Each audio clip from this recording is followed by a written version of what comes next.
You are wearing a pair of sunglasses right now. And there is a very good chance the brand printed on the temple has absolutely nothing to do with the object sitting on your face. Not the design, not the materials, not the factory, not the craftsmanship, just the name. And once you see that clearly, you cannot unsee it. Today we are going through 5 brands that built entire business models around that gap. The distance between what the object costs to make and what the name on the temple allows them to charge. And then we are going through 5 brands that did something far less profitable. They decided the product itself was worth getting right. Every number in this video comes from a public source: earnings reports, court filings, licensing agreements. The companies on this list built their entire commercial structure on the assumption that you would never go looking for any of it. You are looking now, and some of what you are about to hear is going to make you reconsider something sitting in your drawer right now. So let's start with the ones that should embarrass themselves. Number 5. Oakley. Oakley built its reputation on a single premise: that the technology inside the frame justified the price on the tag. Unobtainium grip material, impact-resistant plutonite lenses, frames worn by Olympic athletes, military personnel, and professional cyclists. For 2 decades, Oakley positioned itself as the anti-establishment alternative to designer eyewear: performance over prestige, engineering over branding. In 2007, Luxottica acquired Oakley for $2.1 billion. The path to that acquisition is one of the more revealing stories in the history of the eyewear industry. Luxottica owned the retail infrastructure: lens crafters, sunglass hut, more than 3,000 points of sale.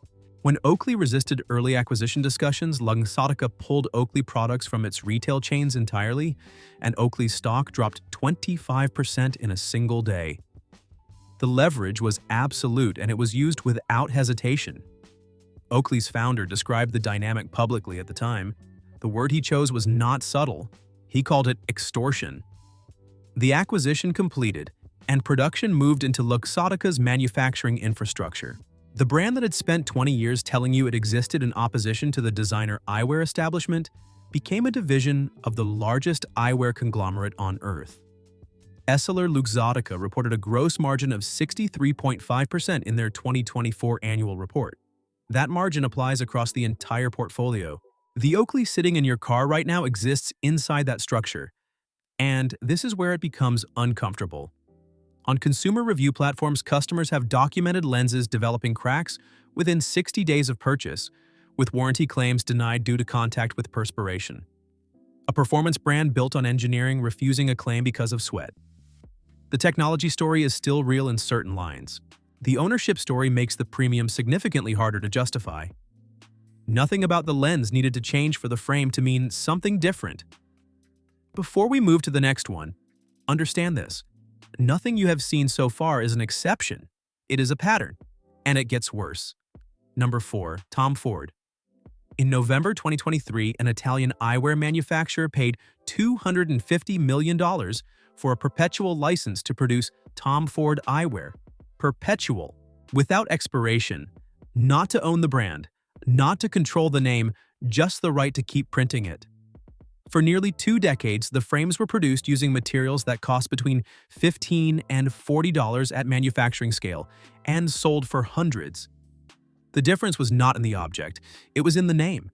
And the person behind that name is no longer even involved. The frame costs $40 on a generous day.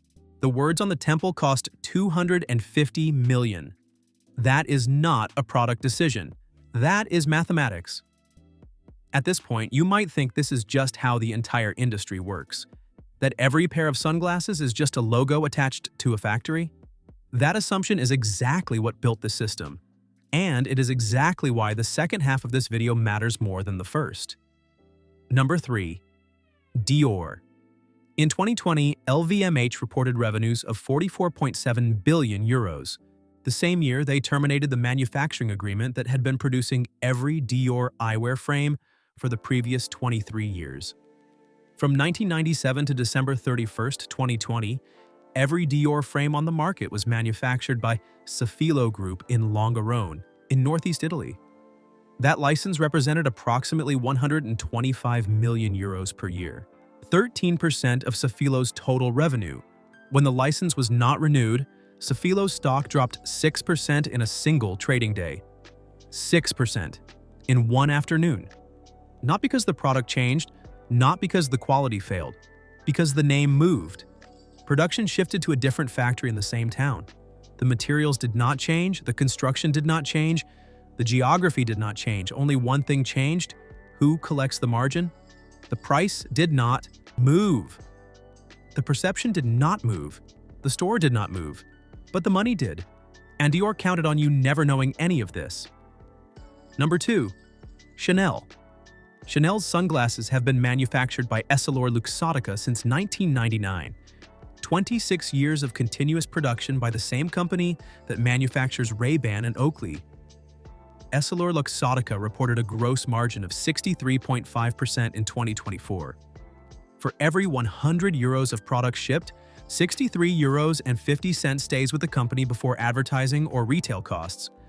A Chanel frame retails between 350 and 600 euros. The physical construction costs between 10 and 30 euros to produce. Chanel enforces distribution through approximately 4% of optical retailers worldwide.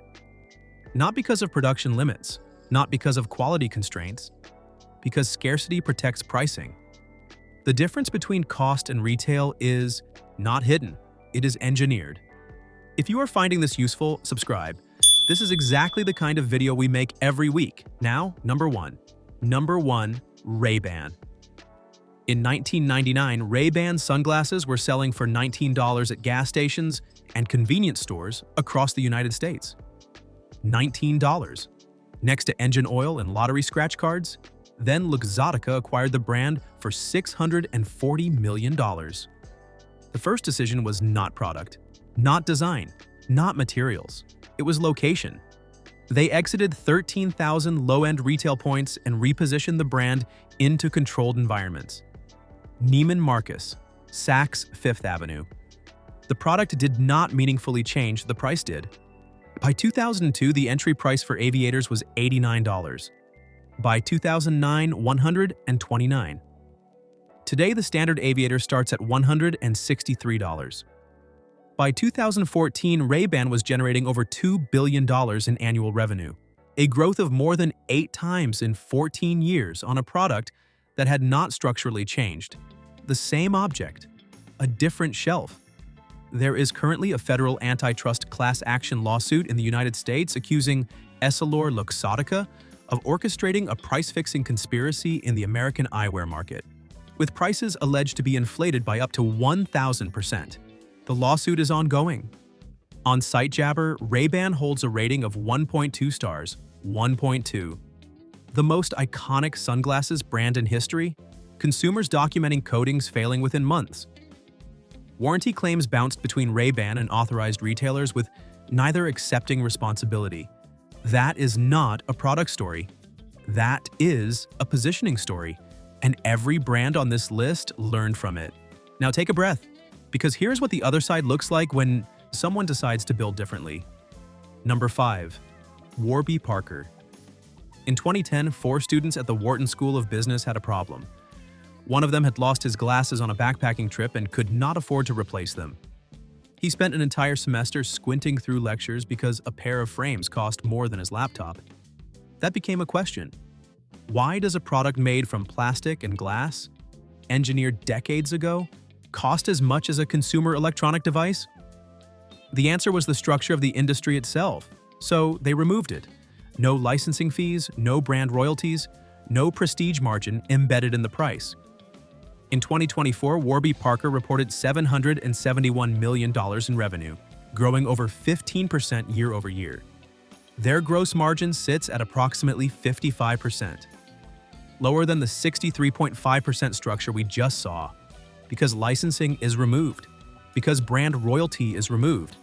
Their entry price has remained at $95 since launch. One student could not afford to see clearly. The company that came from that moment now generates $750 million a year, and the starting price is still $95. Number 4, Persol. Founded in 1917, not 1987, not 1999, 1917. The Maflecto stem system, patented in 1938, is still in use today. A mechanical solution that adapts to the wearer's face. 88 years later. Not a marketing story, not a brand decision. A design decision that outlived every trend that followed it. Yes, Persol is now owned by EssilorLuxottica. The difference is that Persol's premium is attached to the physical object. The construction, the materials, the engineering that predates the modern licensing model by several decades. Not to a royalty agreement signed by a fashion house that never made an eyewear frame in its existence. At $100 to $180, you are paying for what is actually in your hands. A value you feel when you wear it, not something you are told to believe. Number 3. Costa del Mar, founded in 1983 by fishing guides in Florida. Not designers, not investors. Fishing guides who needed lenses that worked on the water and could not find them anywhere. Their lenses are engineered to filter specific wavelengths of light reflected off water. Independent optical testing has confirmed their performance consistently across multiple studies. The brand is worn by commercial fishermen and marine biologists who have absolutely no interest in what the frame looks like in a boutique display case. When your customer needs the product to work because their livelihood depends on it, you build accordingly. You do not build to justify a margin. You build to earn a repeat purchase from someone who will know immediately if the product fails. Their core price range sits between $120 and $200. The price reflects lens engineering, not positioning, a product designed to work, not to justify a price. Number 2. Oliver Peoples. In 1987, a single optical shop opened on Sunset Boulevard in Los Angeles. The premise was not complicated. Make eyewear with a specific reference to vintage optical design and construction standards that the mainstream market had abandoned in the pursuit of scale. Frames manufactured in Japan using acetate from Mazzucchelli, an Italian producer established in 1849, hand-assembled, hand-polished. The difference is not theoretical, it is physical. The weight distribution feels different. The hinge moves with a precision that no product photograph can communicate. The acetate has a density you notice the moment you pick it up. Oliver Peoples is now owned by EssilorLuxottica, but unlike the licensing model that applies to Chanel and Dior, Oliver Peoples operates with its own design team, its own manufacturing relationships, and its own distribution logic. The premium is attached to the object, not to a royalty structure built around a name borrowed from a fashion house that never made a frame. At $200 to $350, you are paying for the acetate, the construction, and nearly 40 years of independent optical design. Not for a logo handed to a factory. Number 1. Maui Jim. Here is where we need to be transparent with you because this channel is built on documented facts. And this particular fact matters. In October 2022, Maui Jim was acquired by Kering Eyewear, a division of the Kering luxury group that also manages Gucci, Saint Laurent, Bottega Veneta, and Cartier Eyewear. The same consolidated luxury infrastructure we have spent this entire video explaining to you. We are telling you this because you deserve to know it, and because not telling you would make us exactly what we are criticizing. Here is also what is true. Maui Jim began in 1980 on the beach of Lahaina, Maui.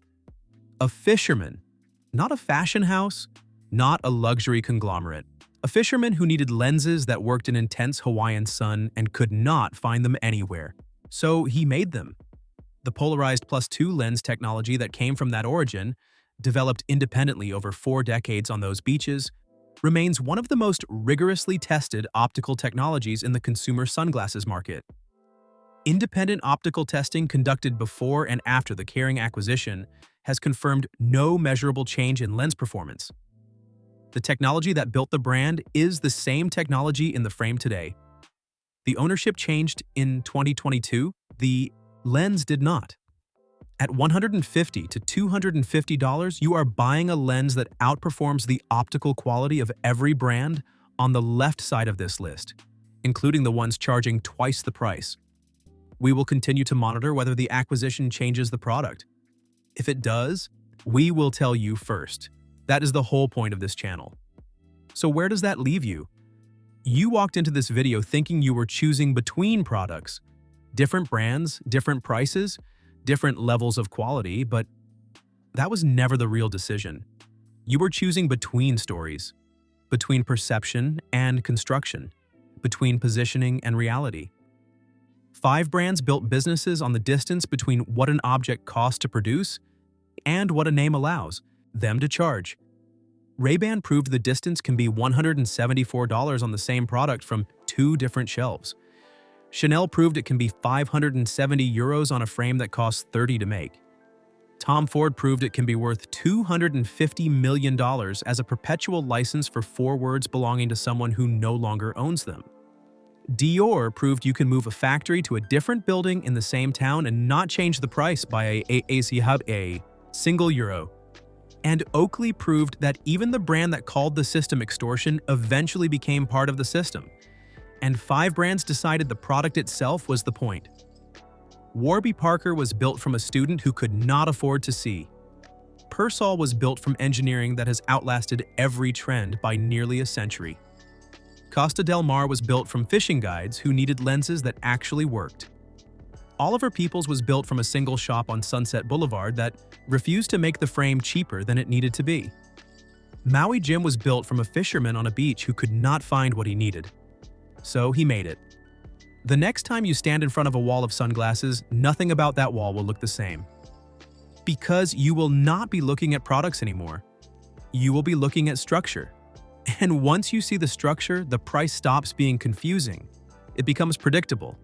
Drop the brand you are reconsidering in the comments. And tell us, where do you usually buy your sunglasses? Online or in store? We read every comment. Subscribe. New video every week. Same research. Different industry. Now you know where to look.